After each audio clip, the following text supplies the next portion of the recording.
Hi, guys, it's Professor Fernandez. I'm here to talk a little bit about poetry and argument. So, last week you got to read a poem by Nikki Giovanni called Legacies. And you also have two other poems to read, but these are you're going to read on your own. And you're going to interpret these on your own. Um, I am actually going to go through Legacies and go through the whole rhetorical situation with you and go through the strategies with you. So that way you know how to do the interpretation of the other poems for yourself.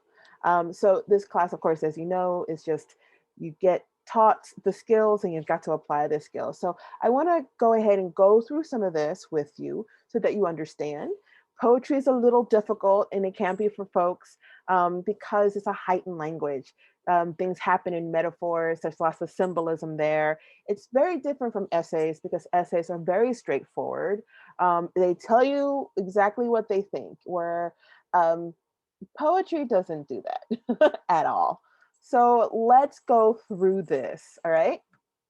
So I'm going to do a screen share here, and I'm actually going to do this all on my computer. Um, let's see if that works. All right. So let's go through the rhetorical situation. You know that the first the first step is always writer's purpose. And as we've talked about before, writer's purpose is not why the writer wrote something. It's literally the background of the writer. Who is the writer? Where did they grow up? Birth date, death date, anything that may kind of influence the writing, that's writer's purpose. So I don't want you to write anything that's about why the writer wrote something, okay? Then from writer's purpose, we have audience, and this in this audience is of course the intended and unintended audience. Now, for essays, is really easy. It's where it was published, but for poetry, it's a little different. For poetry, you really want to look where it was published. It may have been published as part of a collection, which means it's part of that poet's book, or it may have been published in an anthology, or it may have been published online. So you want to look at where it was published, and the audience of where that was published is the audience. That's the intended audience. That's your first level audience. And then your unintended audience, of course, we know that social media is a thing. So anyone who has shared this, whether it's social media or they pass the book along, um, are the unintended audience. It could be folks who read it on poetry magazine site because they reprint things. It could be people who love poetry and people who love poetry by this person. So again, intended and unintended audience, those two are different beasts there. Then you want to go to topic, and from here you have to actually read the actual poem and kind of think about the topic. Where what I would suggest is that you do the writer's purpose and the audience really quickly, because you can get that out the way, and then stop and read the actual poem, do the actual stuff. And so that way you can get into topic a lot easier. Context is maybe what was going on around the time that this person wrote it, because they may be talking about something that was happening in the news, or maybe something that was happening in their life. Um, so that is what context is. Sometimes writer's purpose overlaps with context. So you may find something in writer's purpose there that could serve into context depending on the piece, the poem, the short story, the essay, whatever. Then of course you have strategy, and that's the fun part. That's the part where you actually like break down the things and you use, in this case, the elements of poetry, right? And you use all those elements. I'm going to go through this poem um, fairly quickly, and let me see if it will let me share other things. It won't let me go back and forth for some reason. For some reason. Desktop, how about that? It'll let me share my desktop. Okay, so let's go to Chrome here. All right, so you may have seen or read Legacies, the PDF of the book where it appeared. It's not the original book; it's a textbook. Or you may have read this as on Hypothesis, where I had a lot of things kind of highlighted, where you had opportunities to answer questions about it. So I am going to look at it on this website. This is called the Poetry Foundation website. And this is a foundation that all they do is like kind of um, talk about poetry and print poets and reprint poets and anything dealing with poetry. It's great. They even have a magazine talking about poetry. So we have a lot of things here. So the first step, as we know, is writer's purpose. And why I wanted to come here is because it's going to be really easy to find writer's purpose here. Here, writer's purpose is on the name. The name of the poet is Nikki Giovanni. We even get a picture of Nikki Giovanni here. So here's our writer's purpose. They gave us our writer's purpose, and this is literally the background of the writer. Now, when you do this, I don't want you to copy and paste this and put it in your discussion boards or in whatever you're writing. What I want you to do is literally read through this and paraphrase it, right? What is important here? This is just all the things she's printed, which is good, right? But we also have what her original name is. Her original name is not Nikki. It's Yolande Corlina Giovanni, and she was born in Knoxville, Tennessee. She's a Southerner. She was younger of two daughters in a close knit family. She gained an intense appreciation for African American culture and heritage from her grandmother. Explaining in an interview, I come from a long line of storytellers. This early exposure to the power of spoken word influenced Giovanni's career as a poet, particularly her sophisticated use of vernacular speech. Right? So, this is all background stuff about the writer. And it's really good here because you get not only kind of the nuts and bolts biography things, where she went to school, where she grew up, but you also get kind of what she's known for as a writer or as an artist. And that is also important because that could aid in some idea of what context could possibly be, right? So this is kind of the stuff that this is really long. You don't need all of it, right? You just need like the nuts and bolts.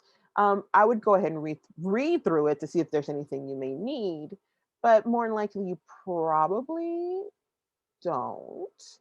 Um, so yeah, okay. So there you go. So that is really uh, writer's purpose. So we have writer's purpose there.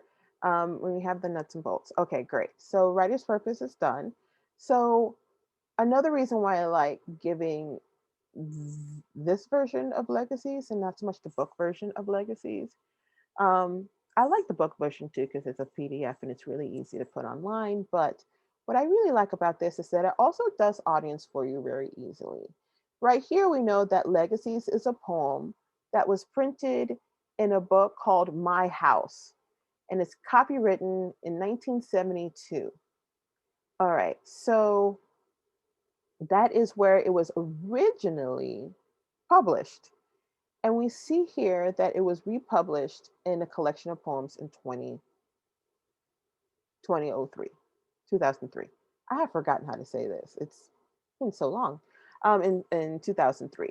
So the original publication is 1972, and then the reprint is 2003. So we have the intended audience, and the intended audience is the reader, Giovanni's readers from My House in 1972. Then we have the unintended audience, which is the collection of poems of Nikki Giovanni, 2003. Maybe people have studied her in school. Maybe though people have come to her poetry in another way. Those are your unintended audience, right? And so there we have everything that we need for audience right here.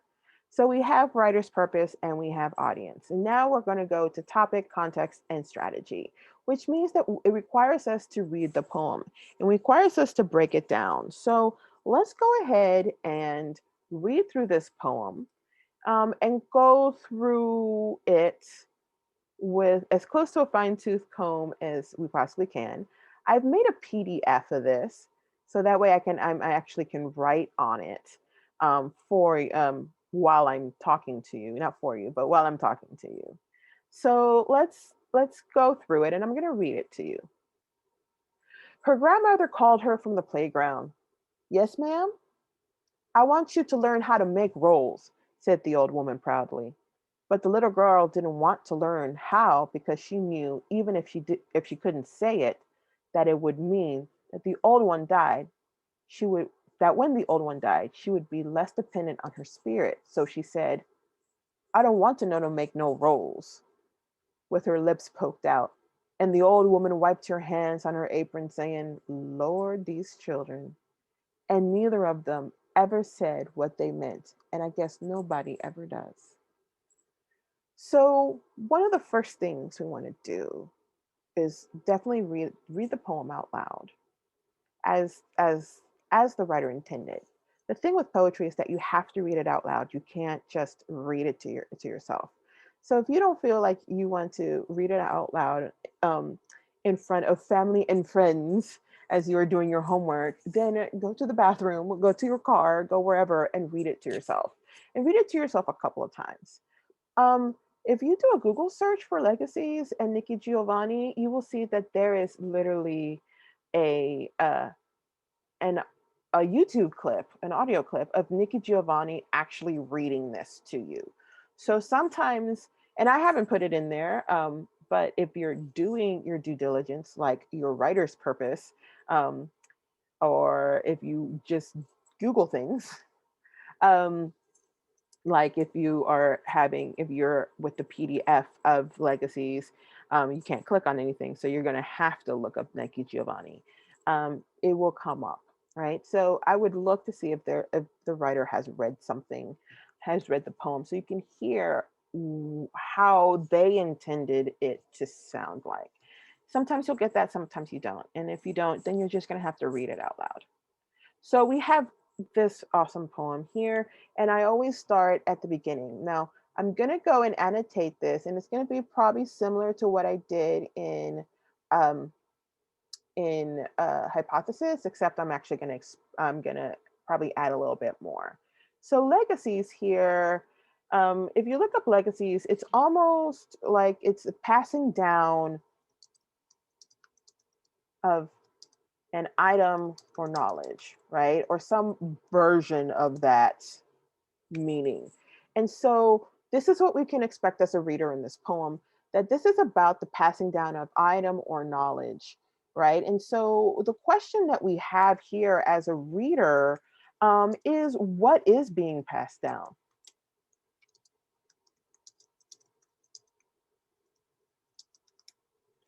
To who or whom? From who? Who is who is getting this knowledge or this item and they're passing it down? That also means that someone's probably at the end of their life, right? If we're talking about this as a legacy, or they're either talking about I have to do this for um, future generations. They're at the end of their life or thinking about it, right?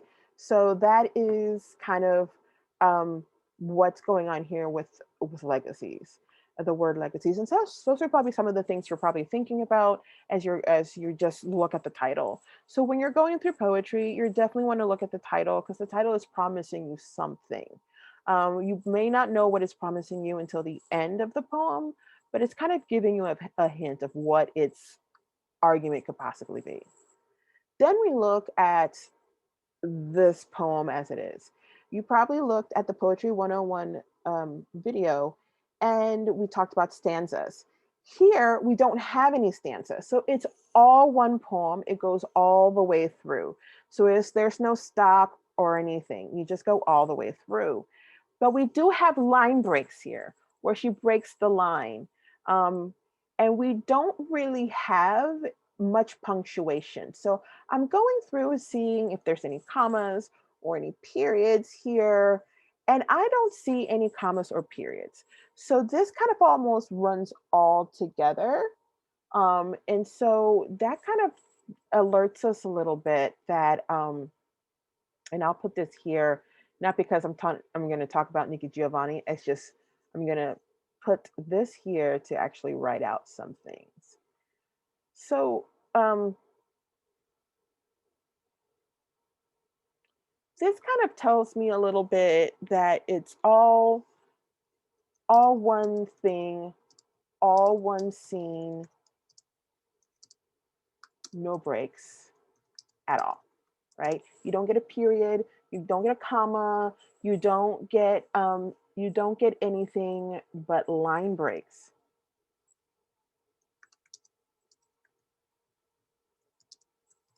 And if you remember from the last video on like uh, 101 here,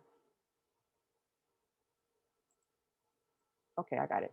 Um, if you remember the 101 video, the way a line breaks adds emphasis to what the poet is trying to say, and try how they're trying to build their argument, right? So you have the idea of space happening. Now I know that's not really an element of poetry, um, but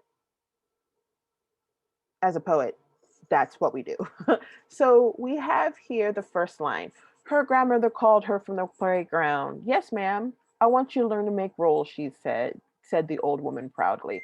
I'm going to end it there. I know that's not a sentence because there's no sentences here, but I'm going to end it here so we can talk about these first four lines, all right?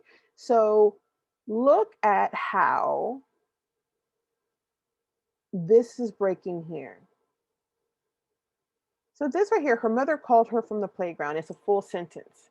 You can actually put a period there and you just capitalize the H and it would be a full sentence. There's no period there, but we have a line break here for some dialogue. So line break for dialogue, it seems to be kind of the MO, except for right here, but we'll talk about that when we get there. She's a certain thing that she's doing here. So we have line breaks.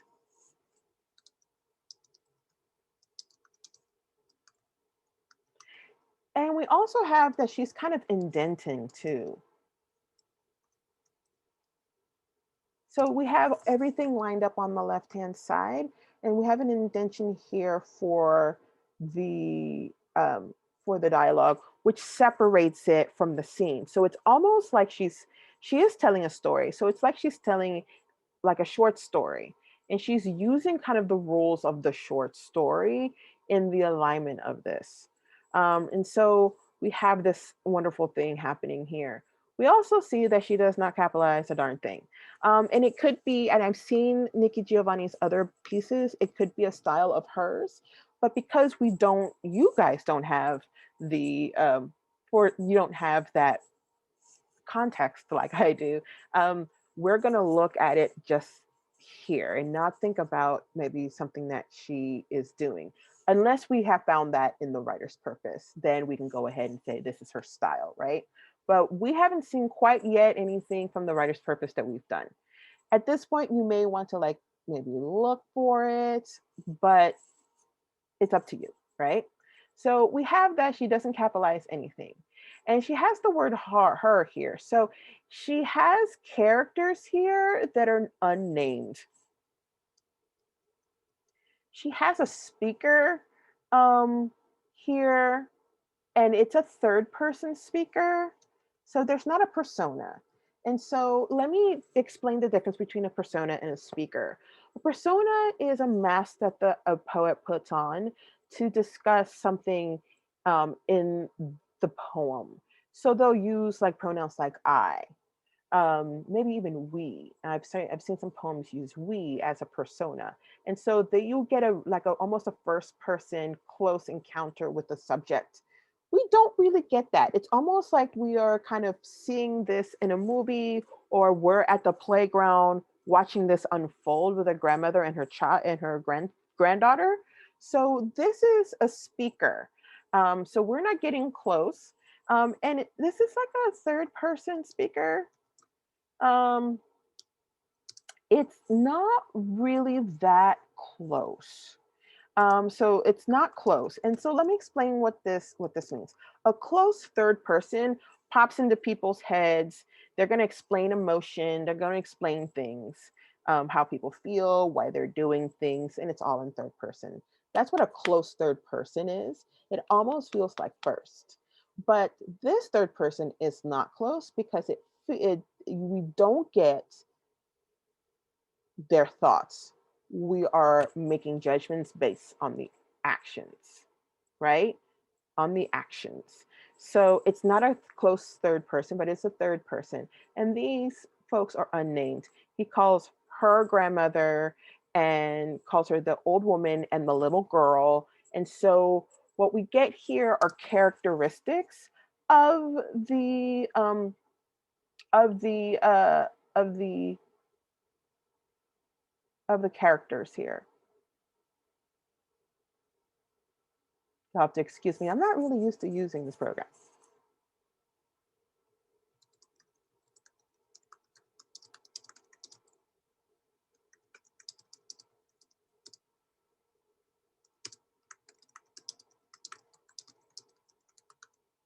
So they are identified in that way, right? We don't get a name.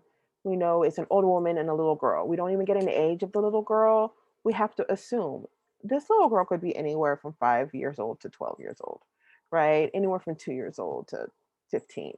We don't know, right? It's almost as if Giovanni wants us to come with our own baggage here. And she's not putting a lot of restrictions on things. We don't even know how old this old woman is. She could be 60, 70, she could be 80, 90. We don't know where she falls in that. I mean, people consider 50 old. It's not old. It's not. But that could be in relation to the little girl, right? She could be 50 and her grandchild could be 5. And technically, 50 compared to 5 is an old woman, right? We don't know, but we are coming here with our own baggage. So um, by doing this, the writer is allowing the reader to bring their own experiences. So because we're doing this, it's like it's an ownership that the reader has to parts of this poem, right? So we have all this, we know that she's proud, but the little girl doesn't want to learn how because if she even she knew even if she couldn't say it, that it would mean that the old one died. When the old one died, she would be less dependent on her spirit. Okay. So there's a couple of interpretations of this, right? She is definitely a dependent. And so is she dependent on it says spirit, but a spirit could be like I'm dependent on you emotionally. I'm dependent on you to be like my guiding center. I'm dependent on you in this way. So she is definitely a granddaughter who's dependent and loves her grandmother, right? She loves her grandmother. And this is the idea here. She doesn't want to think about um,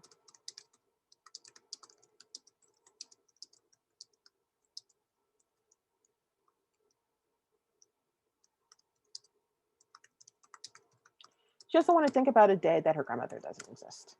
I mean, that's just, there you go, right? And so that day is coming and it comes for everyone. So we have the idea of mortality here. Uh, and that we have this young child who's dealing with mortality in an interesting way. I mean, it doesn't matter if you think this child is 5 years old, 10 years old, 15 years old, doesn't matter. This is how they're facing mortality. And they're facing mortality as a young child is facing mortality. I don't want to make these roles. She might as well say she put her hands on her hips, right? Because I already see it this way. And so she is dealing with this as a child deals with the idea of things end. So if that means that if I never learn this, you can't ever die. And so we have the thought process of a child here. And then you have the response, Lord, these children. And so you almost get like the woman kind of glossing over this, because what she's probably thinking here is that she's probably thinking um, that her grandchild is lazy,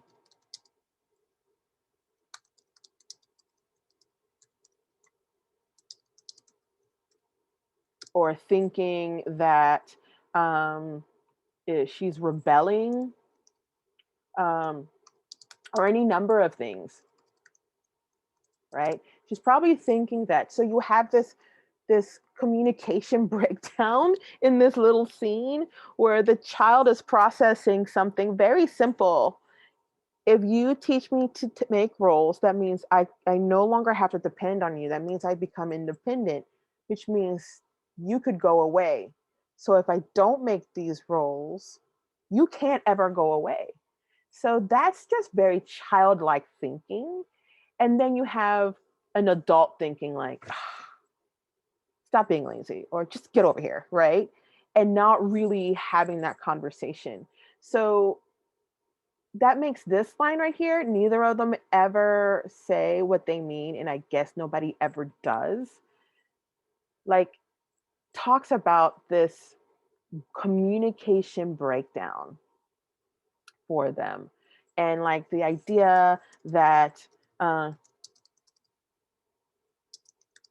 the idea that the grandmother is trying to teach her something that is going to be good for her in the long run, and something that she wants to pass down to her grandchild. But her grandchild's like, I don't think so. I don't think so. And so she just kind of leaves it almost like she's despondent of it. And so, what is the legacy here, right? We go back to this beginning question: what is being passed down? Is it this recipe? Yeah, it's the recipe, but it may be also the idea of the memories that they would make while trying to learn this recipe. Um, the memories that would come for her seeing her grandmother like rolling things out, what her hands look like, maybe if she hummed while she baked, um, how it tasted when it came out of the oven the first time they baked together. So is that the legacy that she wanted passed down? Is it the lesson of actually being able to make something with her hands, and the grandmother passing down a lesson of, you can do this, you can be independent? um, is the legacy the idea that they don't didn't communicate how much they loved each other? What is the legacy here? It just depends. And that, my friends, is arguments. That is arguments. So when we're talking about arguments in poetry, that is literally the argument, how you come across the argument. And you question everything here. And of course, you annotate as we did here. So going back to the rhetorical situation, the topic here could be anything from communication, as we talked about. We could talk about legacies. We could talk about um, the relationship between grandmothers and granddaughters, what families don't say, what's left unsaid. It could be about generational thinking. It could be about how children survive, how families survive. So we have all these topics here we just have off the top of the head as we talk about this. Now, topics important because when you're doing your journals, you can use those topics to look up possible articles for your journals. It also helps you to kind of understand the piece a little bit better.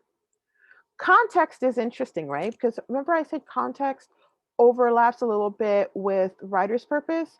And so we have here context. And writer's purpose gave us a little bit of that context. Let's see if we can find it. Going back to where we saw writer's purpose, right? We have the shining, beautiful picture of Nikki Giovanni. We have all this. And this was published in 78, correct? Remember? 1978. So this is right after her first, 10 years after her um, first collection. Sorry, my brain just froze.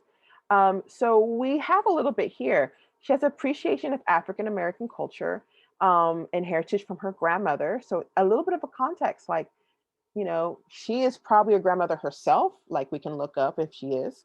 Um, but she has always had an appreciation about her heritage, which she learned from her grandmother. That gives us context. Um, and we also have here that her power of spoken language influenced her career, especially how she used vernacular speech. So, going back to this poem here, this how she is spelling. Uh, I want you, CHU instead of YOU, is vernacular speech. The diction being used um, right here in the dialogue, I don't want to know how to make no rolls, right? It's African American vernacular. So see how like sometimes writer's purpose kind of infiltrates context. Um, for this one, we didn't get a chance to see if there was anything in 1972 that kind of led to this, or in the news. It seems kind of personal, so I'm thinking maybe she was thinking about her grandmother. Maybe her grandmother died around that time.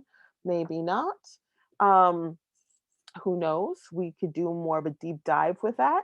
But that's a little bit of context here. Because sometimes context isn't, oh, this thing happened, the civil rights movement happened, or someone got jailed in Birmingham, and and then here's your context. Sometimes the context is the fact that they are known for a certain type of writing.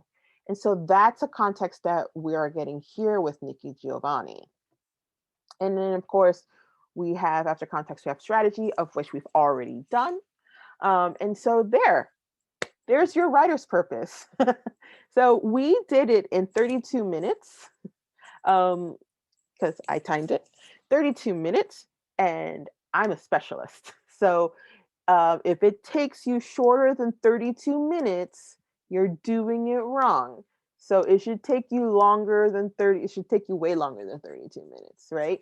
Because, for example, when we had to go back to context and we saw that this is the type of language that she uses and that she got stuff from her grandmother, I personally would have looked to see what year her grandmother died and see that maybe this is maybe something a response to maybe her grandmother passing away or her reminiscing for her grandmother.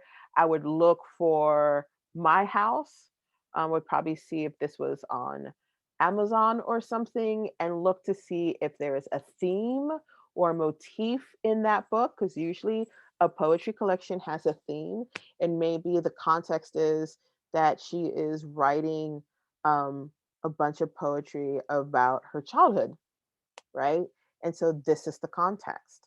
So we could even have done that deep dive, and that would have taken us probably another 15 minutes to look all that up. So that is writer's purpose for poetry. And I hope that this was helpful to you. I'm sorry that this is so long, but I wanted to make sure that you understood how to do this and to do it properly. Okay? Let me know if you have any questions. See you guys later.